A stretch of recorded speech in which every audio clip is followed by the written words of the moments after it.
Welcome, kind and esteemed viewers. This is your bestie, Lady Feemy Chatterington. Are you ready for the latest dose of saucy scandal amidst the illustrious ton? Do get comfortable and join me for a spell. Pour yourself a cup of hot English tea, perhaps something a bit stronger this time, and prepare yourself for the conclusion of our most recent saga. And please don't be shy when tempted to reach for the biscuit tray. Sometimes you need something a little sweet to wash away the naughty from your palate.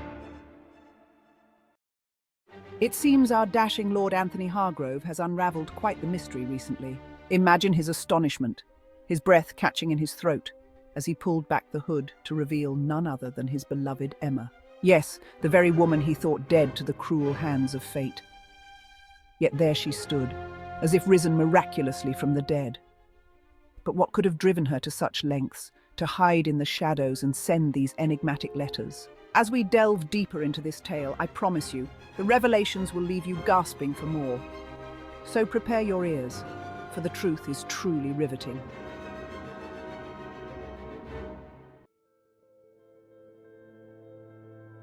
It seems that after her reveal, our dear Lord Hargrove was determined not to let her escape out of his sight.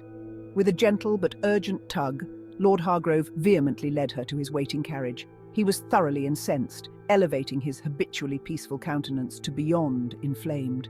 He wanted answers. The coachman, sensing the gravity of the situation, discreetly averted any eye contact as Anthony helped Emma step inside. Anthony followed her, closing the door behind him. The carriage rocked slightly as it began to move through the cobbled streets of London, the noise of the city a distant hum compared to the thunderous beat of his heart. Inside the carriage, the air was thick with unspoken words and emotions. Anthony and Emma sat, their eyes locked in an intense gaze. "Why, Emma?" he asked, trying to temper his emotions with calm. "Why the letters? Why the mystery?" Emma took a deep breath, steadying herself. I... A single tear trailed down her face as she stammered. Anthony couldn't help but interrupt her. "I never stopped loving you. How could you?" Tears puddled in Emma's eyes at his unexpected confession, the realization stabbing her straight in the heart. "I kept up with all your endeavors," she confessed. "I heard the stories of your beautiful gardens. It was my only solace, knowing you found some measure of happiness and beauty in your life." Before responding, Anthony looked away, focusing on the city outside the carriage window instead.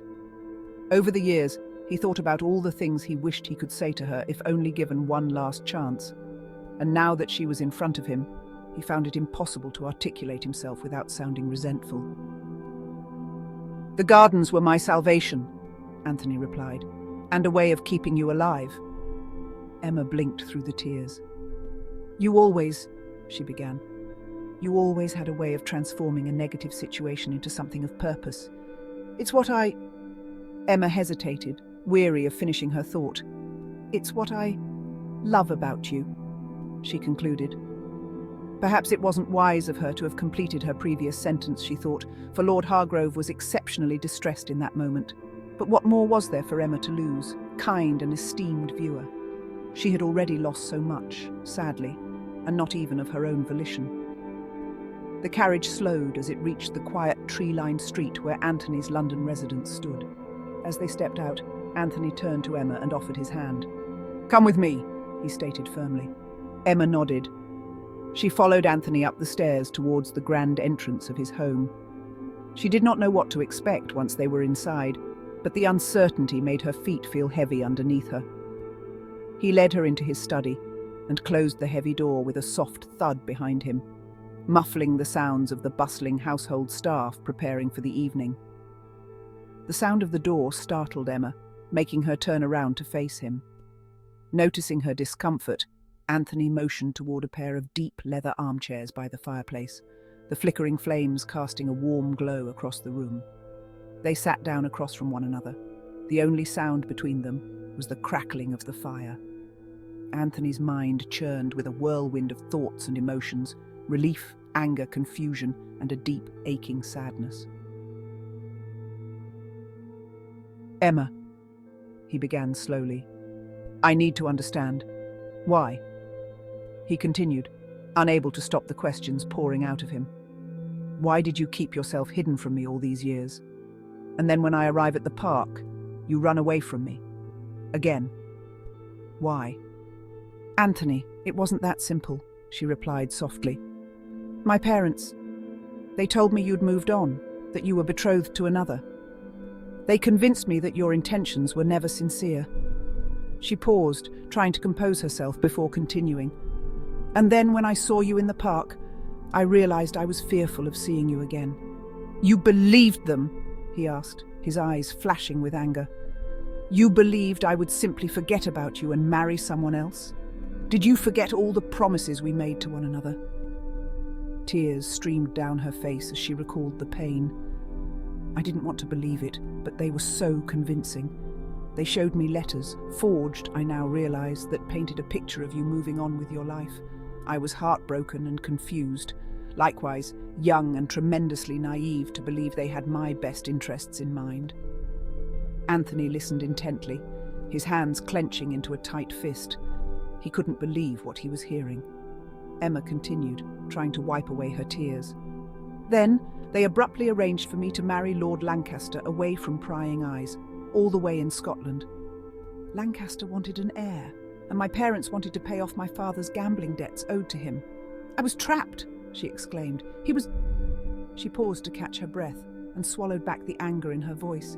He was cruel in so many ways, Anthony. He kept me isolated and he watched my every move. Anthony handed her a handkerchief. He wanted to ask how and in what way had her decrepit husband been cruel, but he didn't think he could handle whatever she might reveal in that moment. He decided he would save these deeper questions for another day. Instead, he stood and paced the room as he struggled to contain his emotions. Your parents told me you died, Emma. They sent me a letter saying you perished in a carriage accident. I mourned you. He struggled to hold back his own tears at the memory. For years I grieved you, thinking you were lost to me forever. He continued to pace the room, trying to shake the feelings of anger welling within him. How could they do this? At any moment he thought he might burst into flames from the horror of it all. Why did you not find a way to reach me? He demanded to know. I didn't know what they did to you, she shot back. I thought you didn't want me anymore, that you found a more suitable match. Lancaster kept me in the countryside, away from society. I was a prisoner in that marriage. I had no means to contact you. There was no one I could trust in that household. She took a deep breath, her voice trembling as she continued. It was only after his death that I had any freedom as the lady of the house. By then, I was so afraid too much time had already passed between us. Anthony was torn inside. He wanted to scold her, yet he desperately wanted to hold her, to feel her body pressed against his at the same time. She looked at him with pleading eyes. We lost so many years because of their deception. I didn't know if you would ever want to see me. I would have fought for you, he reminded her. I would have done anything to keep you safe. Anthony's voice trailed off, his heart laden with regret for her, for him, and for all the things he wished he knew at the time, but didn't. I know, Anthony, she replied regretfully. I know I should have tried. She paused momentarily, the words feeling stuck in her throat. If you only knew how scared and broken I was. And then, when I finally found the courage to reach out, I did it the only way I knew how, through those letters. I hoped you would see that it was me, that you would feel my presence in the words I wrote. I did. They felt familiar, he admitted softly before deciding to press her further. And your parents, what of them now? Anthony stopped to face her briefly, his eyes blazing with a mixture of hurt and anger. Why did I ever trust them? He hissed to himself. In regards to my parents, she murmured, I ask myself the same question every day. Like me, you had no reason not to trust them at the time. There was an extended pause, the sound of their mutual sighs of frustration between them. I no longer speak to them, Anthony.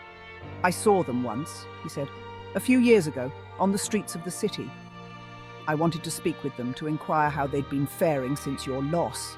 Anthony huffed. The extent of her parents' manipulation was baffling to him. But when they saw me approaching them, they did everything within their power to avoid me. I thought it strange at the time, but now I understand why. Anthony's anger began to ebb, replaced by a profound sadness. He sat back into his chair, burying his face in his hands. So much time lost, Emma. So much pain and heartache. Seeing his distress, Emma gently placed a hand on his arm. Her touch was meant to comfort him, but instead it sent sensations piercing through him, waking up areas of his body he believed had gone dormant since her loss. He didn't mean to flinch at her touch, but his body's response took him by surprise. "Emma," he said, trying to distract himself, "how did you come to know so much about the botanical studies you shared with me? The letters you sent were filled with such complex information." Emma took a deep breath, her gaze steady as she held his. "When Lord Lancaster died, I needed to get far away from London to clear my head and escape the pain. I went to live with my uncle and his wife in Spain for some time. My uncle, Don Fernando, is an avid horticulturist who also dabbles in plant medicine. I have fond memories of playing amongst his flowers as a young girl while he meticulously cared for them. They never had any children of their own. I was always more of a daughter to them. My uncle is a wonderful man. He is involved in many renowned botanical and horticultural societies throughout all of Europe," she said proudly. Anthony's eyebrows raised in surprise. "I had no idea." Emma nodded, a small smile playing on her lips. "He knew of my love for plants, flowers and gardens, and he shared his vast knowledge with me while there. During my time with him, he indulged my curiosity, and I devoted myself to studying as his apprentice. It was a way to heal, forget, and to find purpose amidst my sadness." "It seems we both had the same idea," he said, remembering how he first poured himself into creating his gardens because of her absence. Anthony's heart swelled with pride and ached for her at the same time. "So," he went on, "you sent me those letters, hoping to share your findings with me." "Yes," Emma replied softly. "I learned of your gardens, your plant studies, and how much they meant to you. I wanted to somehow contribute. It was my way of feeling close to you, even if only from afar. I suppose I hoped that what I learned from my uncle could assist you in your endeavours, or perhaps bring you some joy." Anthony reached for her hand and brought it to his lips before bringing her to her feet again. "Your letters reignited a spark within me that I thought had died forever when I lost you, Emma." Emma's eyes shimmered with emotion as she leaned closer. "I'm so sorry for everything," she said, her voice filled with ages' worth of sorrow, "for what they did to us." "Shh," he murmured, trying to soothe her from an onslaught of tears. "Your parents' selfish lies didn't succeed in separating us completely, Emma. Because in all our time apart, I never once stopped loving you." Anthony tenderly tucked a stray strand of her dark hair behind her ear. "I know we can't change the past, but we can decide what to do with the present and the future. We're together now. We have a chance to start anew. That is, if you wish it, if you will have me." Emma nodded, her heart swelling with hope and love. "Yes, yes, my love," she replied, her eyes awash with happy tears. "I wish it more than anything." Well, well, my dear viewers, what a riveting turn of events we have witnessed with our beloved Lord Anthony Hargrove and the resilient Miss Emma Ashworth. The revelations of deceit, heartache and rekindled love have left us all on the edge of our seats, has it not? Ah, but this tale is far from over, my esteemed friends. Love, as we all know, is a journey fraught with obstacles, and our couple's path to happiness is just beginning. Will they be able to overcome the shadows of the past and build a future filled with trust and joy? Only time will tell. For now, I bid you farewell, but fret not, because the Tun never ceases to provide an endless supply of saucy scandal, and I wouldn't live up to my namesake if I never shared it with you. Now, would I? So until we meet again, keep your teacups full, and let your imagination wander through the gardens of love and intrigue that keep all our hearts aflutter. All is fair in love and war, they say. Until next time.